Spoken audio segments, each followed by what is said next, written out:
Shalom, selamat hari Minggu dan selamat beribadah bagi Bapak, Ibu, Saudara-saudari Jemaat GKI Sumut Jalan Gunung Simanuk-Manuk Pematang Siantar dan simpatisan dimanapun berada. Pada hari ini Minggu tanggal 5 Juli 2020, kita akan beribadah bersama secara online di rumah kita masing-masing. Sebelum ibadah kita mulai, marilah kita saat teduh.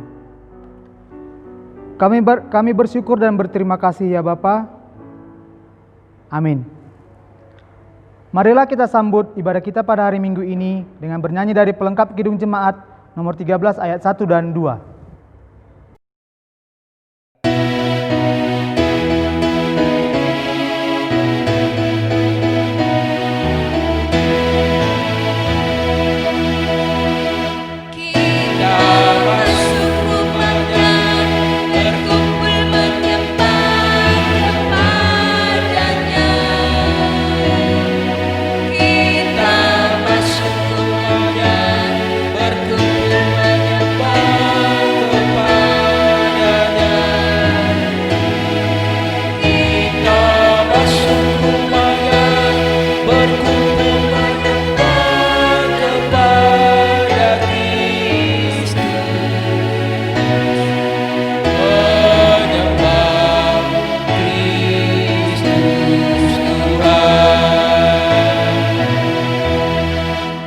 Lupakanlah dirimu, arahkan hatimu kepadanya. Lupakanlah dirimu, arahkan hatimu kepadanya. Lupakanlah dirimu, arahkan hatimu kepada Kristus.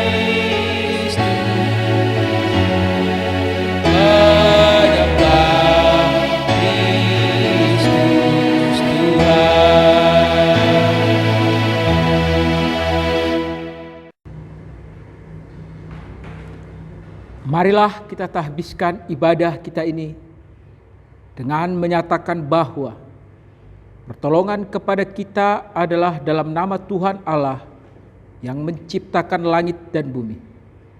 Kasih karunia, rahmat, dan damai sejahtera dari Allah Bapa dan Tuhan Yesus Kristus, serta persekutuan dengan Roh Kudus, menyertai saudara semua.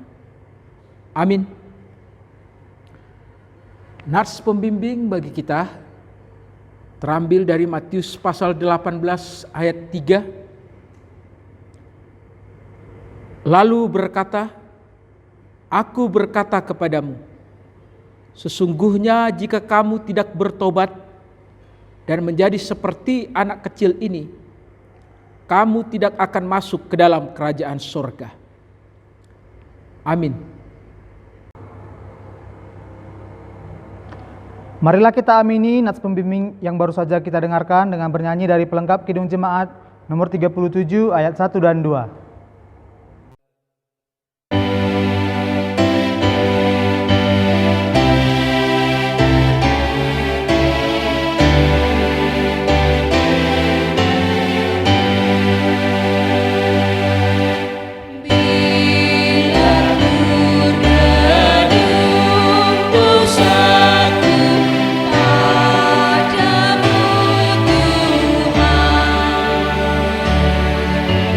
Ya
Bapak, Ibu, Saudara, marilah dengan segenap hati kita mengaku dosa di hadapan Tuhan.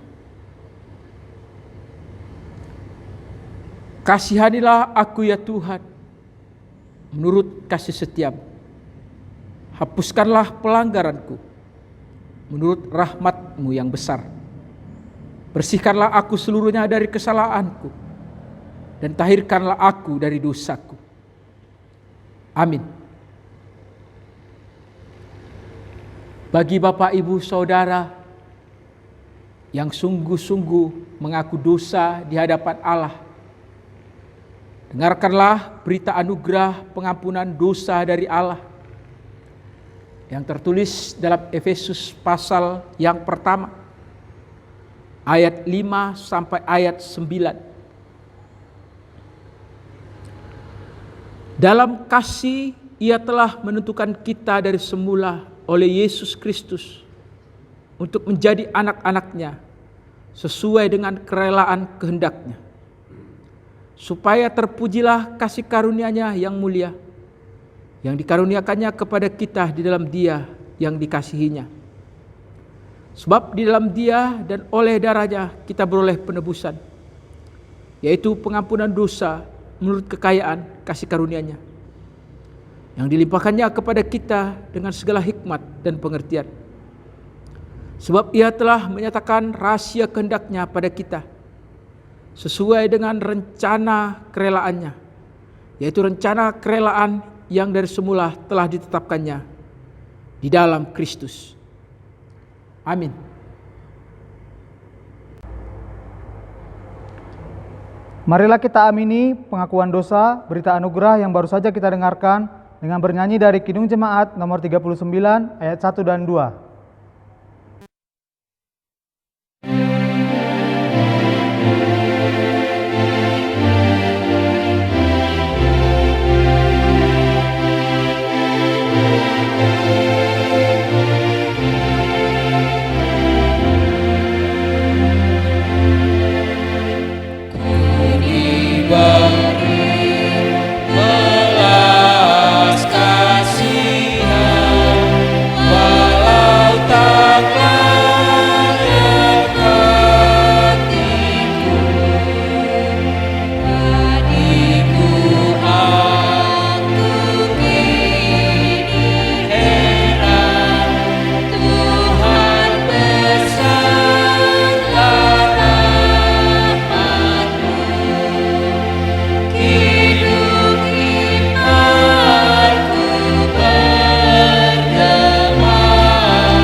Bagi Bapak, Ibu, Saudara yang percaya akan firman Tuhan berdasarkan berita anugerah pengampunan dosa tadi, bahwa Allah mengampuni segala dosa dan pelanggaran kita. Allah ingin supaya kita menjalani kehidupan di hari-hari mendatang sesuai dengan firman Tuhan, yang pada hari ini petunjuk hidup baru terambil dari Filipi pasal 2 ayat 12 sampai ayat 15. Hai saudara-saudaraku yang kekasih, kamu senantiasa taat. Karena itu tetaplah kerjakan keselamatanmu dengan takut dan gentar. Bukan saja seperti waktu aku masih hadir, tetapi terlebih pula sekarang waktu aku tidak hadir. Karena Allah lah yang mengerjakan di dalam kamu, baik kemauan maupun pekerjaan menurut kerelaannya. Lakukanlah segala sesuatu dengan tidak bersungut-sungut dan berbantah-bantahan, supaya kamu tiada beraib dan tiada bernoda, sebagai anak-anak Allah yang tidak bercelah di tengah-tengah angkatan yang bengkok hatinya dan yang sesat ini, sehingga kamu bercahaya di antara mereka seperti bintang-bintang di dunia. Amin.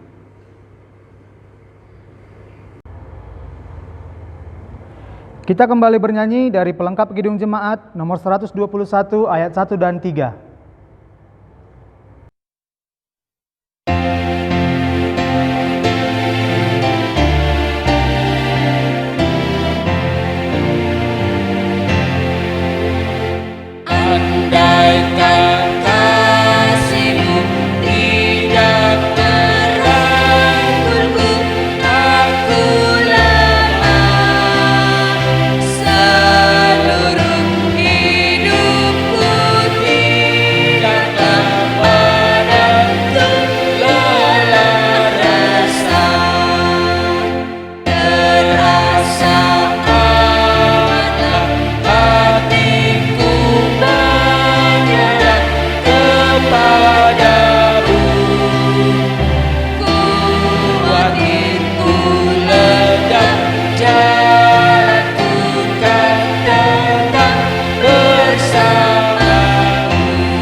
Sebelum kita membaca dan mendengarkan firman Tuhan, marilah kita bersatu di dalam doa. Bapa yang baik, Bapa yang kami puji dan kami sembah dalam nama Putra-Mu yang tunggal, Tuhan Yesus Kristus. Kami mengucapkan syukur ya Bapa buat segala berkat-Mu di dalam kehidupan kami. Kami merasakan ya Bapa segala berkat yang kami rasakan dalam kehidupan kami. Ya Bapa, pada saat ini ya Bapa, di mana kami bisa berkumpul di tempat kami masing-masing ya Bapa, untuk mengikuti ibadah secara online pada hari Minggu ini. Ya Bapa, biarlah firman yang akan kami dengar dan kami baca bisa kami lakukan di dalam kehidupan kami sehari-hari. Ya Bapa, berfirmanlah Engkau, karena kami telah siap mendengarkannya. Amin. Pembacaan firman bagi kita pada hari Minggu ini terambil dari Matius 11 ayat 25 sampai 30. Saya akan membacakannya untuk kita semua. Ajakan juru selamat. Pada waktu itu berkatalah Yesus, Aku bersyukur kepadamu Bapa, Tuhan langit dan bumi, karena semuanya itu Engkau sembunyikan bagi orang bijak dan orang pandai, tetapi Engkau nyatakan kepada orang kecil. Ya Bapa, itulah yang berkenan kepadamu. Semua telah diserahkan kepadaku oleh Bapa-Ku, dan tidak seorang pun mengenal anak selain Bapa, dan tidak seorang pun mengenal Bapa selain anak, dan orang yang kepadanya anak itu berkenan menyatakannya. Marilah kepadaku semua yang letih lesu dan berbeban berat, aku akan memberi kelegaan kepadamu. Pikulah kuk yang kupasang dan belajarlah kepadaku, karena aku lemah lembut dan rendah hati, dan jiwamu akan mendapat ketenangan. Sebab kuk yang kupasang itu enak dan bebanku pun ringan. Berbahagia ialah mereka yang mendengarkan firman Tuhan dan melakukannya di dalam kehidupannya sehari-hari. Haleluya. Salam Bapak Ibu yang dikasihi oleh Tuhan Yesus Kristus. Kembali kita bersama-sama merenungkan firman Tuhan yang kali ini akan kita renungkan di bawah sebuah tema, rendahkanlah dirimu di hadapan Allah supaya engkau diselamatkan. Undangan Yesus yang begitu manis ini ditujukan kepada semua orang yang letih lesu dan berbeban berat oleh karena persoalan hidup, karena dosa mereka sendiri. Dan apabila kita mau datang kepada Yesus serta menaati petunjuk-Nya, maka Ia akan membebaskan kita dari semua beban yang tidak dapat kita atasi itu. Dan Ia akan memberikan kita kedamaian oleh Roh Kudus-Nya untuk menuntun kita ke dalam kehidupan yang sejahtera itu. Kristus di sini, di dalam teks kita ini, menaikkan rasa syukur kepada Allah atas kebaikan-Nya terhadap orang-orang kecil yang kepada mereka dinyatakan rahasia-rahasia Injil. Perkataannya ini merupakan suatu sahutan yang begitu menghibur atas ungkapan-ungkapan pedih sebelumnya. Dan perkataan ini juga pantas untuk mengimbangi kesedihan-kesedihan itu, yaitu karena dosa dan kehancuran kota-kota yang terkutuk itu, yang membuat Yesus sedih di ayat-ayat sebelumnya, yaitu ayat 20 sampai ayat 24. Ia hanya bisa menangisi kota-kota itu seperti ia menangisi Yerusalem, yang tertulis dalam Lukas pasal 19 ayat 41. Ia sungguh sangat sedih melihat bagaimana orang-orang yang tinggal di kota-kota itu tidak peduli dengan kebahagiaan mereka sendiri. Mereka tidak mau menerima Kristus, bahwa Ia adalah juru selamat, Mesias yang diutus oleh Allah untuk keselamatan jiwa mereka. Karena mereka menolak Yesus, inilah yang membuat Yesus merasa sedih. Namun juga sungguh menghibur untuk mengetahui di sini bahwa meskipun demikian, Allah yang bijaksana dan setia itu berhasil untuk melindungi bagi kemuliaannya sendiri. Karena semuanya itu, rahasia kerajaan Allah itu, walau tersembunyi bagi mereka, bagi orang bijaksana, bagi orang pandai, tetapi dinyatakan kepada orang kecil. Di dalam teks kita ini, Tuhan Yesus berkata bahwa karena semuanya itu, aku bersyukur kepadamu Bapa, Tuhan langit dan bumi, karena semuanya itu engkau sembunyikan bagi orang bijak dan orang pandai. Karena semuanya itu di sini, ia tidak mengatakan di sini apa saja semuanya itu. Semuanya itu maksudnya di sini adalah perkara-perkara besar Injil. Apa yang perlu bagi damai sejahtera seluruh umat manusia. Semua yang ada di bumi ini, semua yang kita miliki, tidak berarti apa-apa jika dibanding dengan semuanya itu.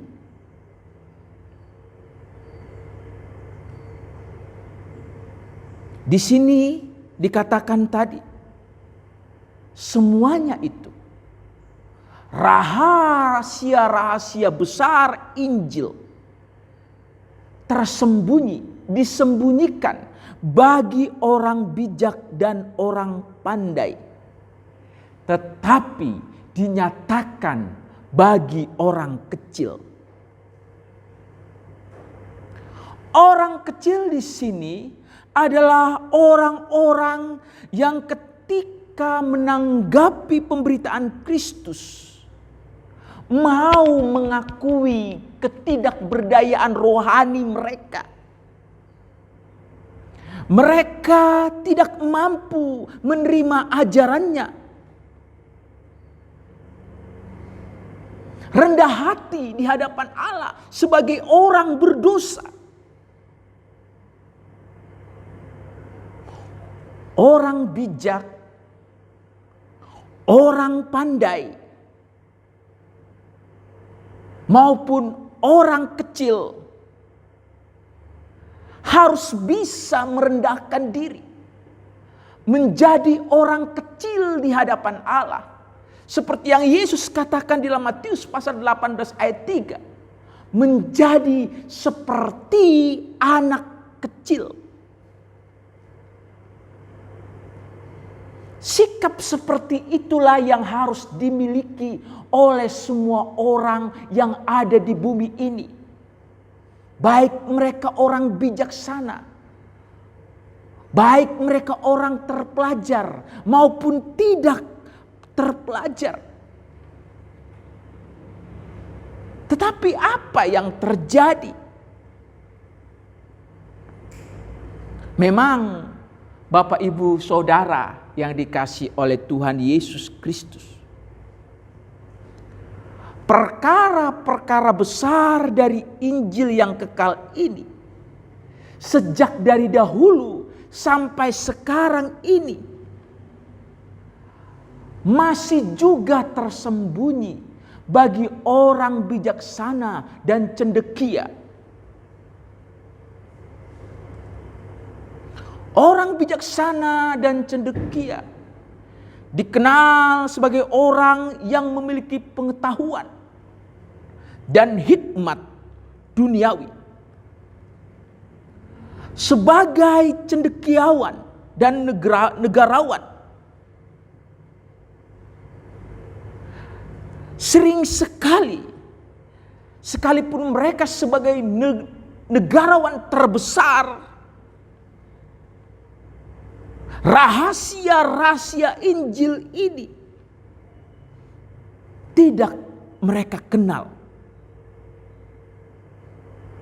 Memang seperti yang dikatakan 1 Korintus pasal 1 ayat 21.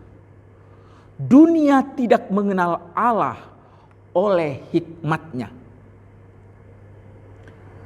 Di dalam 1 Timotius 6 ayat 20 bahkan Injil ditentang oleh apa yang disebut pengetahuan.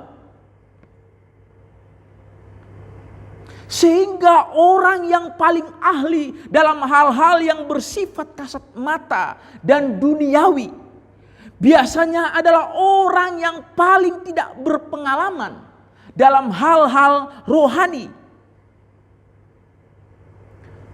Manusia dalam kebijaksanaannya bisa saja menyelami sampai begitu dalam rahasia-rahasia ilmu pengetahuan. Namun mereka bisa bodoh, bisa keliru tentang rahasia-rahasia kerajaan surga. Karena mereka tidak pernah mengalami atau merasakan kuasa Allah. Orang pandai, orang bijaksana di dunia ini sering sekali buta akan rahasia-rahasia Injil. Sedangkan orang-orang kecil dalam Kristus mempunyai pengetahuan akan rahasia Injil itu,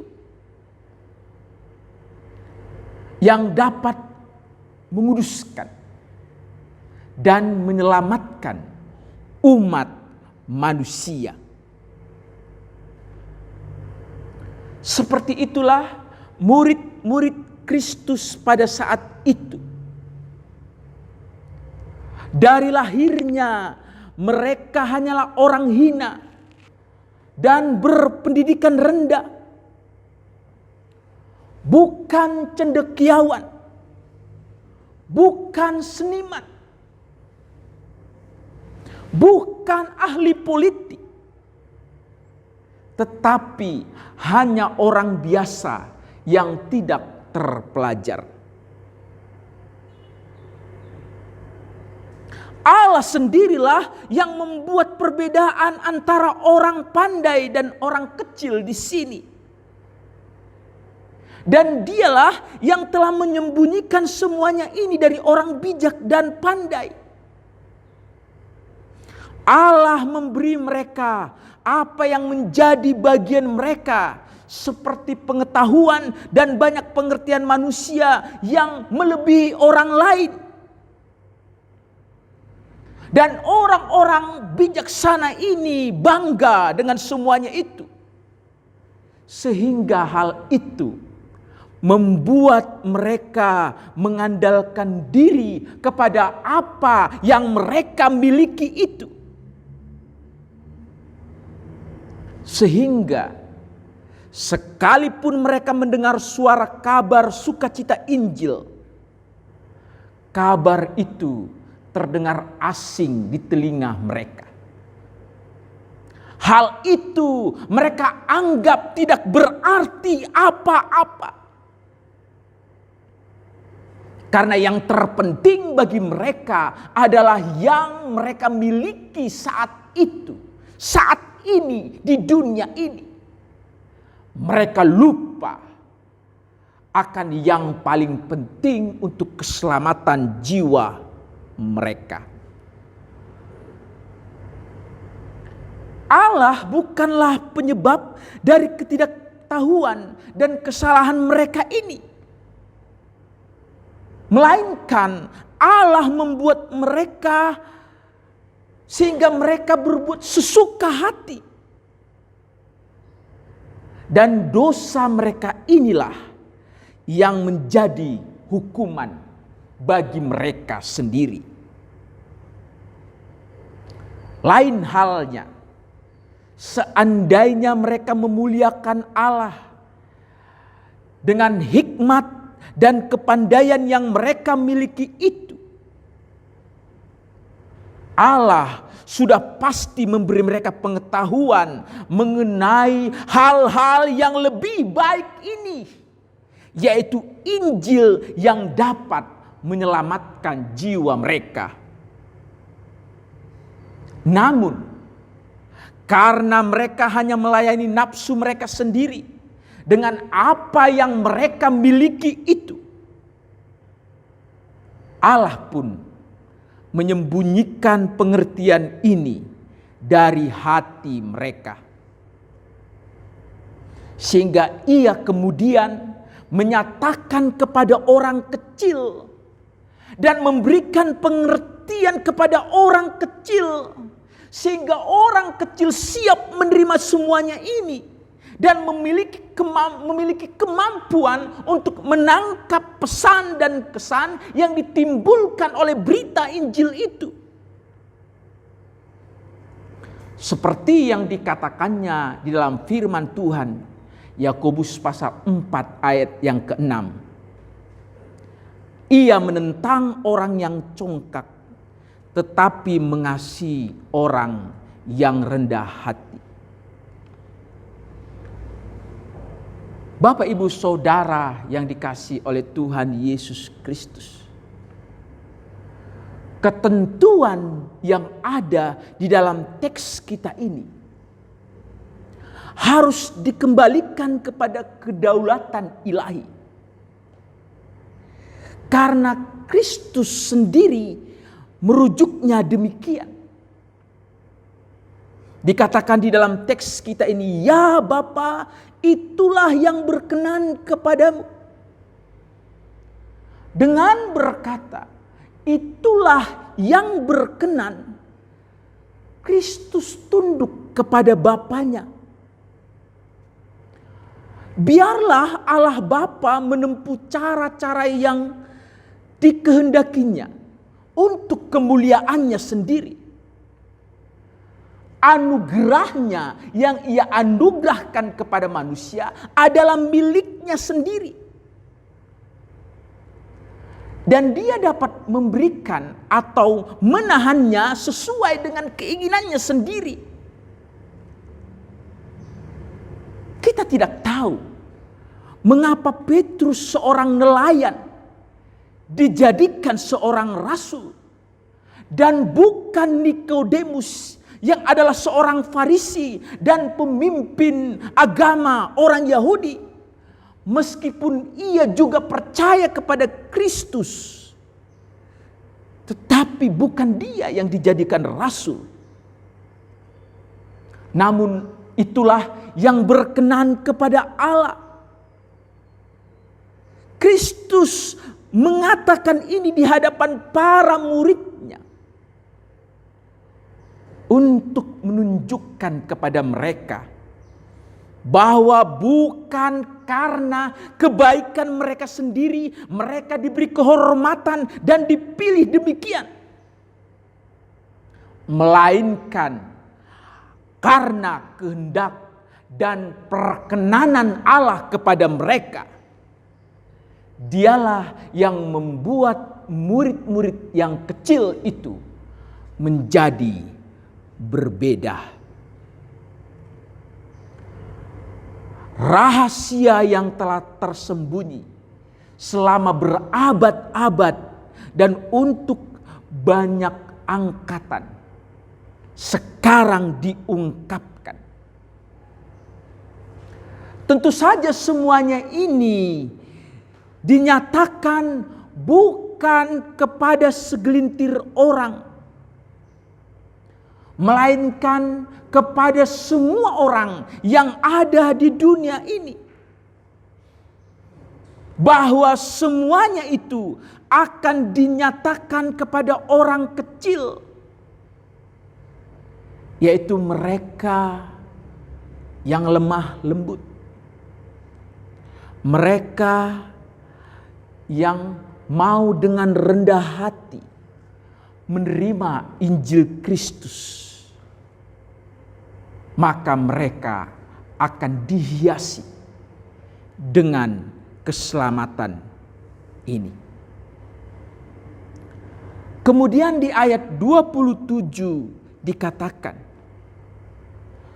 semua telah diserahkan kepadaku oleh Bapakku, dan tidak seorang pun mengenal anak selain Bapa, dan tidak seorang pun mengenal Bapa selain anak, dan orang yang kepadanya anak itu berkenan menyatakannya. Di sini dinyatakan keterlibatan pernyataan Allah kepada manusia, yang kepadanya anak itu berkenan menyatakannya. Anak sebagai gambar Allah merupakan penyingkapan dari Allah Bapa yang tidak kelihatan. Kolose 1 ayat 15.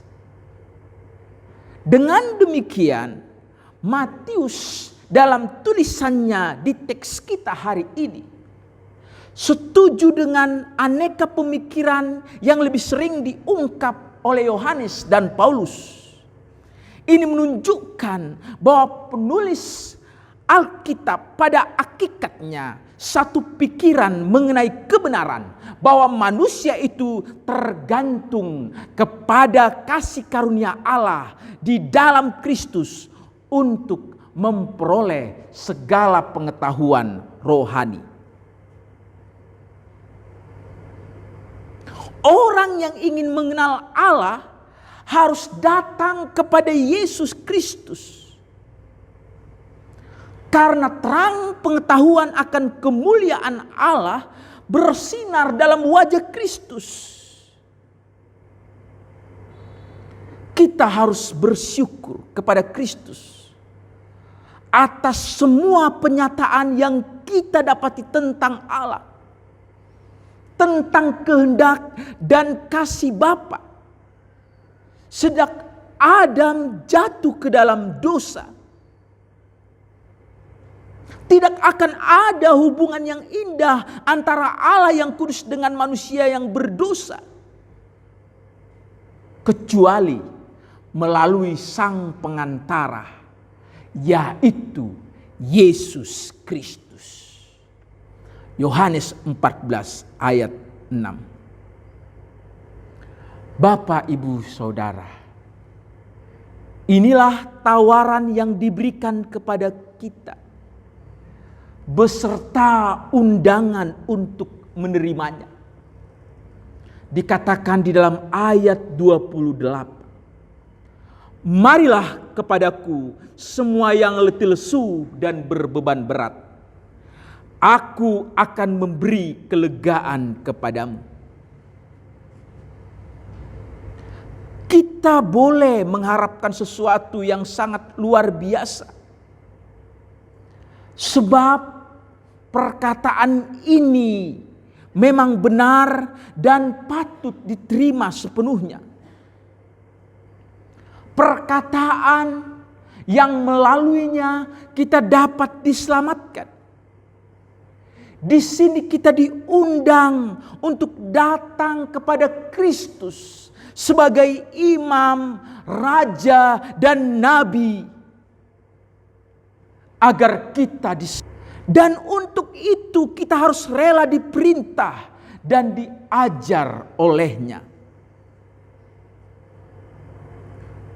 Orang-orang yang mengeluh akan beban berat, beban hukum Taurat yang penuh dengan tata upacara pada waktu itu,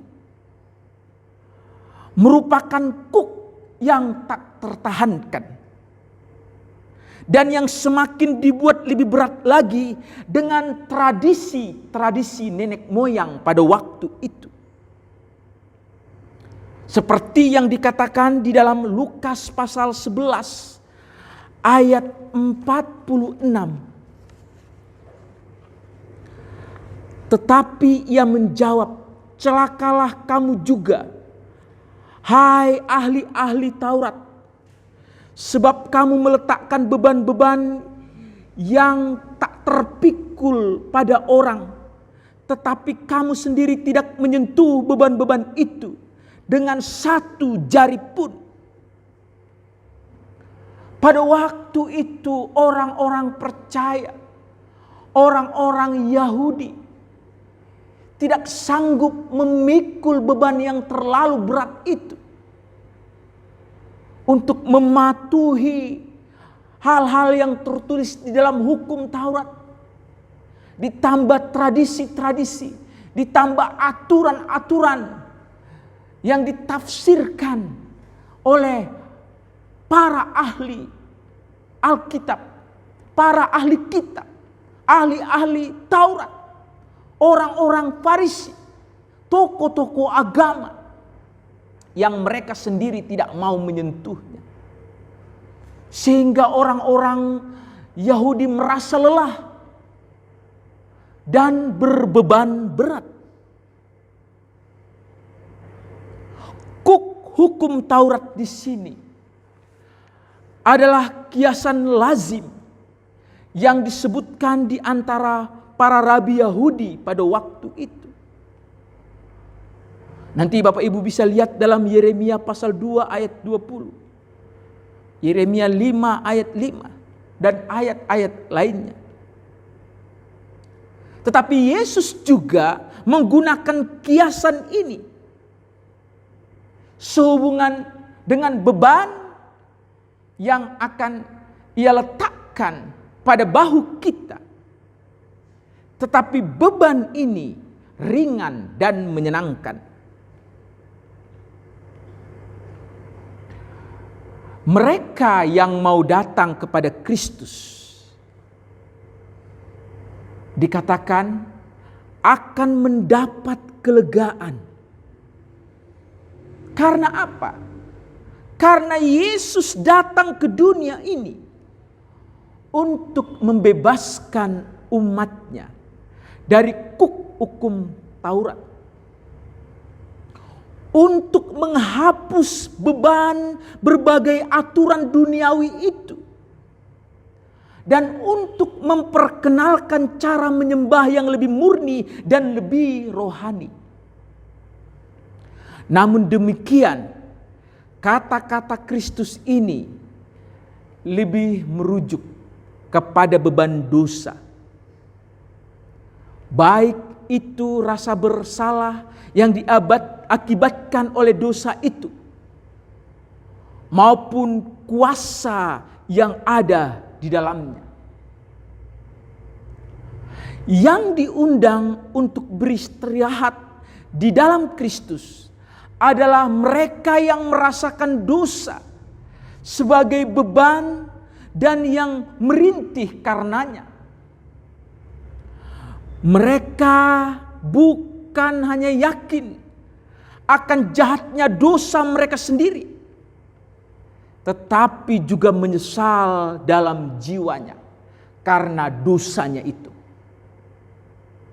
Itulah orang-orang yang berbeban berat. Berbeban berat karena dosa-dosa mereka. Mereka yang benar-benar muak dengan dosa-dosa mereka dan lebih melayani keinginan dunia serta keinginan daging. Mereka sadar, mereka melihat bahwa keadaan mereka sungguh menyedihkan.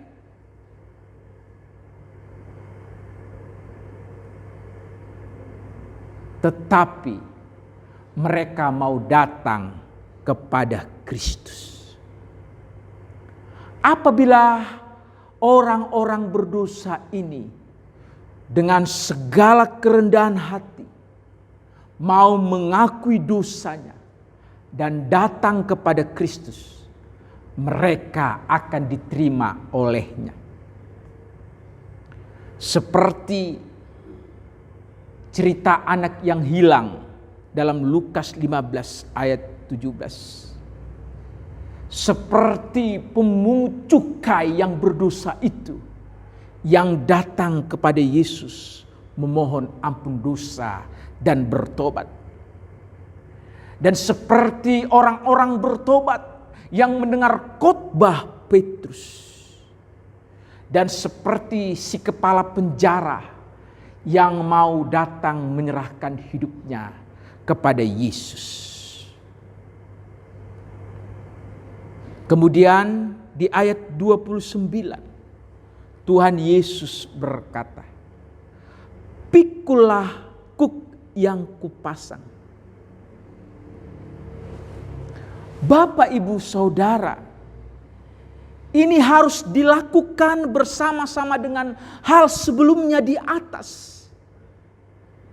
Karena Kristus ditinggikan sebagai pemimpin dan juru selamat. Imam yang memerintah di atas tahtanya. Kelegaan yang dijanjikannya adalah kelegaan dari tekanan dosa. Bukan dari pelayanan kepada Allah.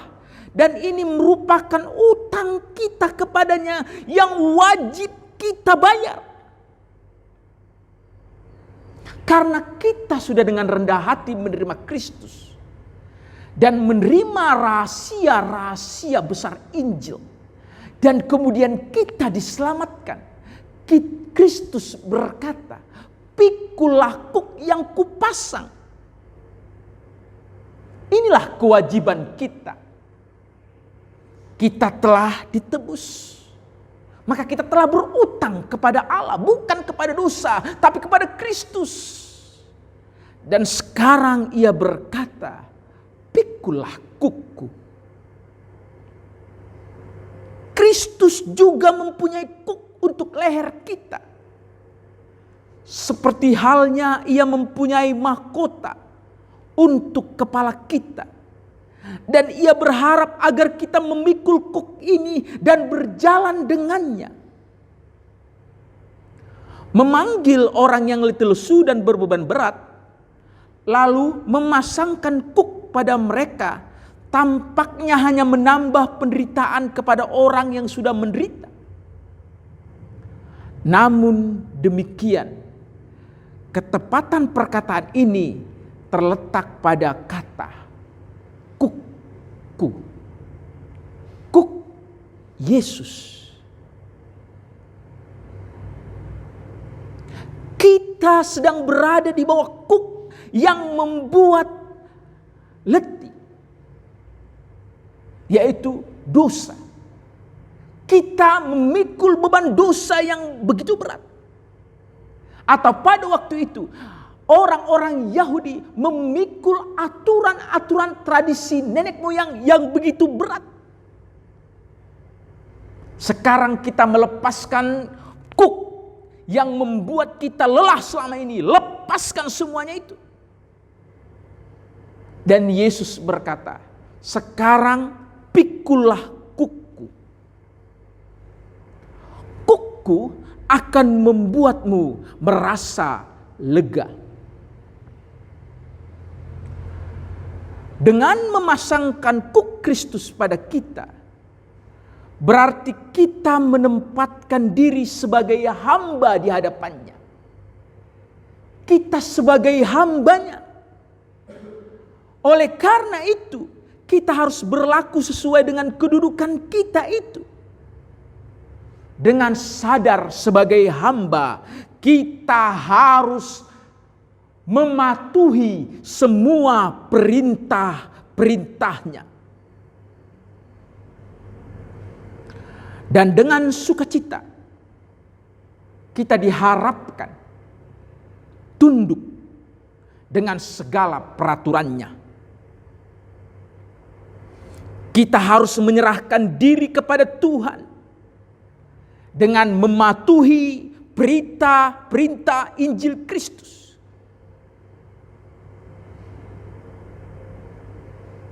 Kuk Kristus adalah kuk yang telah Ia pilih. Kuk yang telah ditariknya sendiri untuk keselamatan kita. Dan melaluinya Ia patuh hingga mati di kayu salib untuk kita. Bersama Dia, Ia juga ingin supaya kita mau memikul kuk itu. Dan Ia oleh Roh Kudus-Nya akan tetap membantu kita dalam kelemahan-kelemahan kita untuk memikul kuk itu. Roma 8 ayat 26.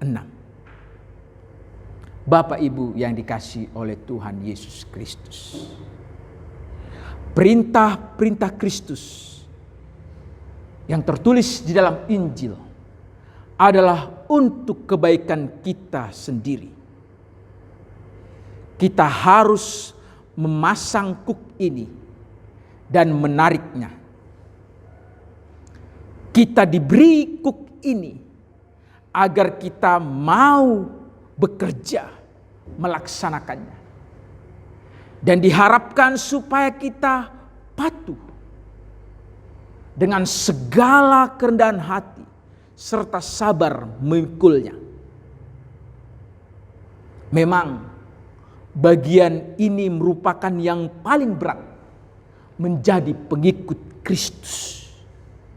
Kita diharapkan supaya setia melakukan perintah-perintah Kristus. Namun firman Tuhan berkata di ayat 30, kuk yang kupasang itu enak, dan bebanku pun ringan.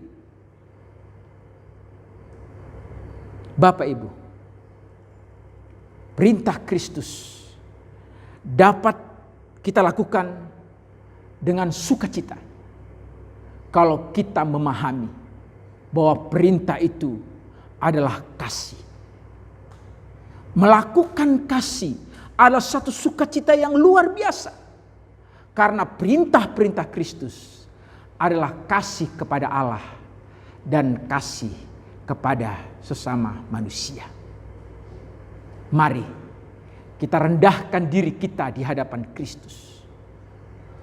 Kita terima Dia dengan segala kerendahan hati. Kita pikul beban kita dengan mematuhi perintah-perintahnya dengan segala kerendahan hati. Maka kita akan diselamatkan.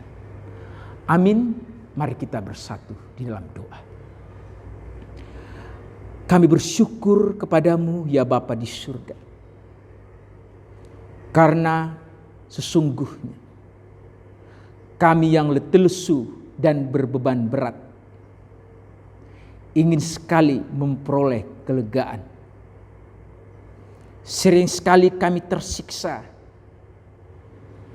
kami terganggu dalam menjalankan tugas-tugas kami. Kami bahkan sampai tidak bisa tidur karena beratnya beban itu. Terutama karena dosa-dosa yang kami lakukan begitu menghantui hidup kami.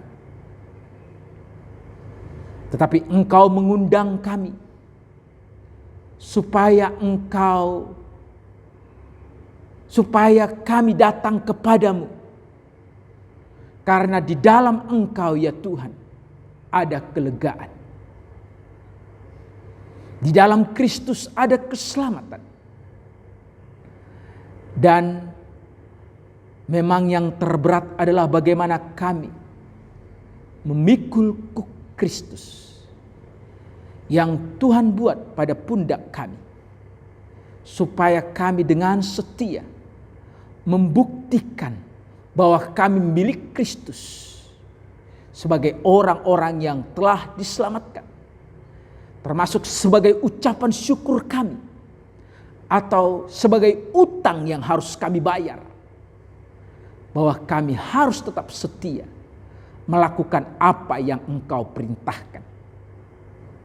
Sering sekali apa yang Engkau perintahkan itu Tuhan berlawanan dengan akal kami. Tidak sesuai dengan keinginan kami. Tidak sesuai dengan kemauan kami.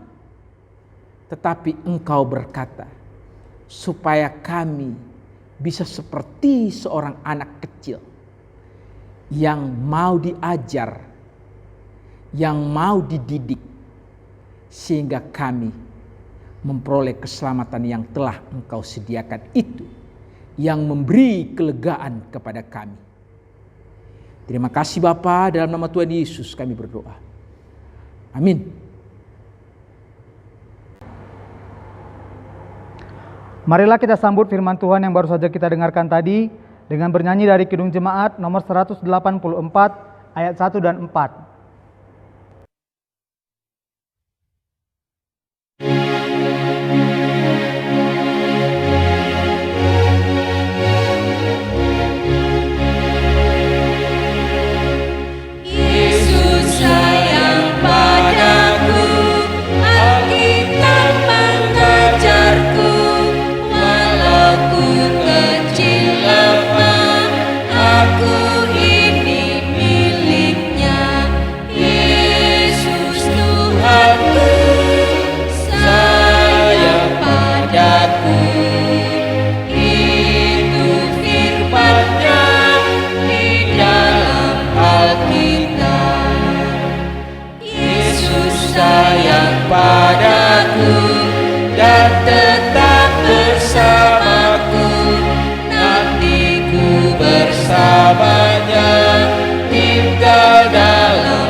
Itu firman-Nya di dalam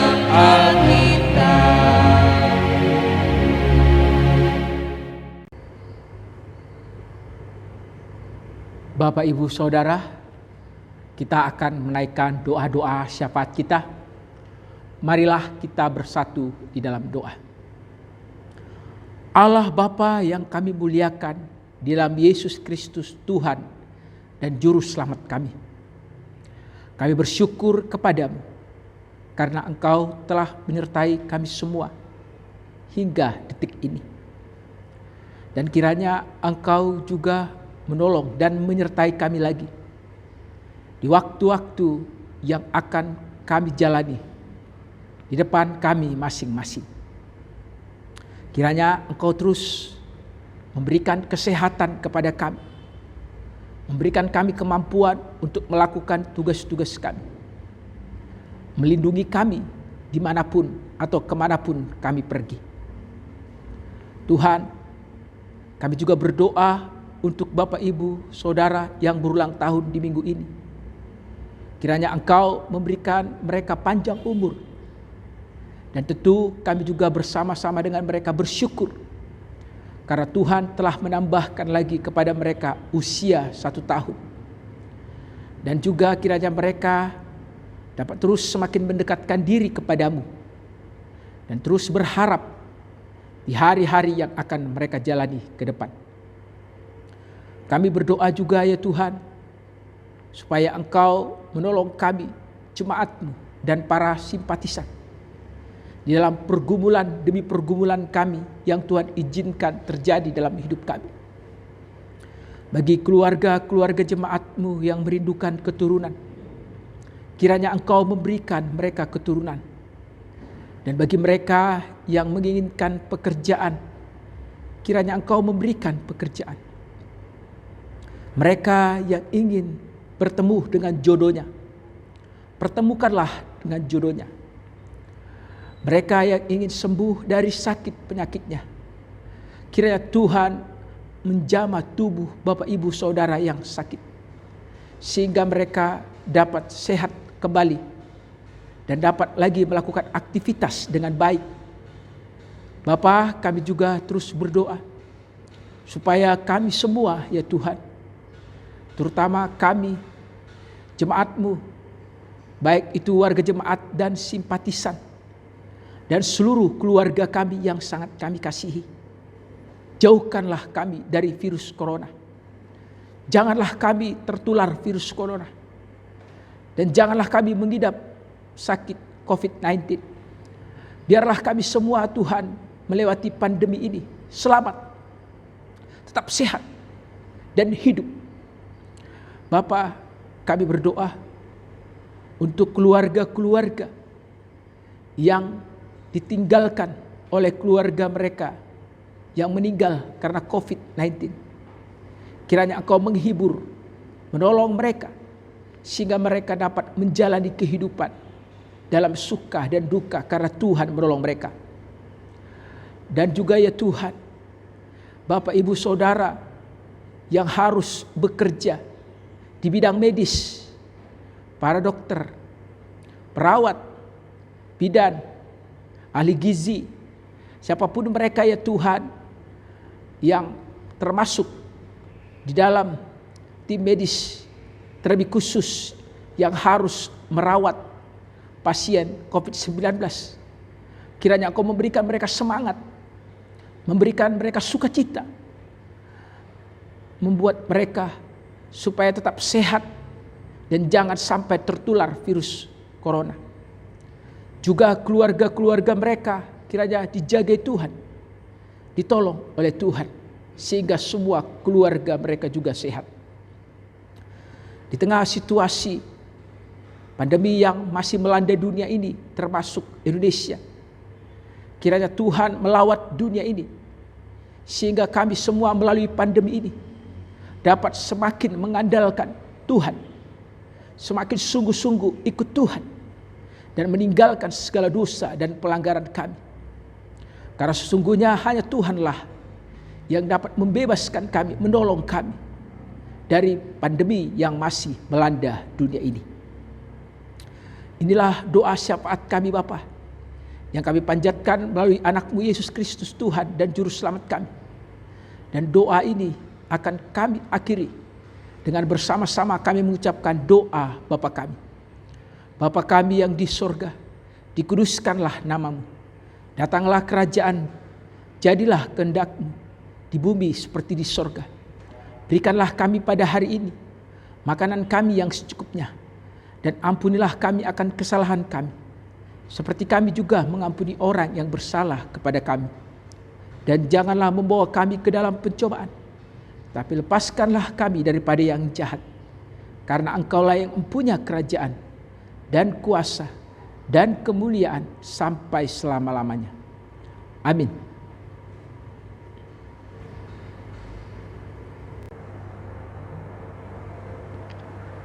Mari kita kembali bernyanyi dari Kidung Jemaat nomor 396 ayat 1 dan 3.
Bersama orang percaya di segala abad dan tempat, marilah kita bersama-sama mengucapkan pengakuan iman rasuli kita secara bersama-sama demikian. Aku percaya kepada Allah Bapa yang Maha Kuasa, Khalik langit dan bumi, dan kepada Yesus Kristus, anaknya yang tunggal Tuhan kita, yang dikandung daripada Roh Kudus, lahir dari anak darah Maria, yang menderita di bawah pemerintahan Pontius Pilatus, disalibkan, mati dan dikuburkan, turun ke dalam kerajaan maut. Pada hari yang ketiga, bangkit pula dari antara orang mati, naik ke surga, duduk di sebelah kanan Allah Bapa yang Maha Kuasa, dan akan datang dari sana untuk menghakimi orang yang hidup dan yang mati. Aku percaya kepada Roh Kudus, gereja yang kudus dan am, persekutuan orang kudus, pengampunan dosa, kebangkitan daging, dan hidup yang kekal. Amin. Untuk mengakhiri ibadah kita pada hari Minggu ini, kita kembali bernyanyi dari Kidung Jemaat nomor 406 ayat 1 dan 2.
Bapak, Ibu, Saudara, marilah kita mengakhiri ibadah kita ini dengan bersama-sama kita menerima berkat dari Tuhan. Tuhan memberkati engkau dan melindungi engkau. Tuhan menyinari engkau dengan wajah-Nya dan memberi engkau kasih karunia. Tuhan menghadapkan wajah-Nya kepadamu dan memberi engkau damai sejahtera. Haleluya. Amin.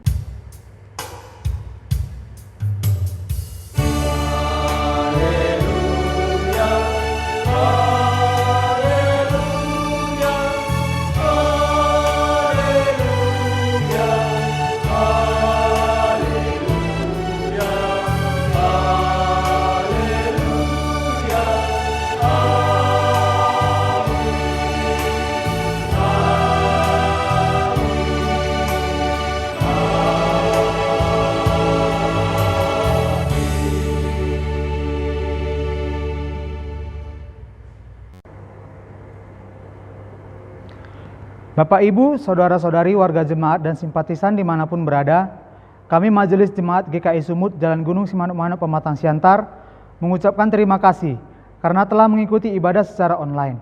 Semoga kita tetap sehat dan senantiasa diberkati oleh Tuhan. Shalom, Tuhan Yesus memberkati.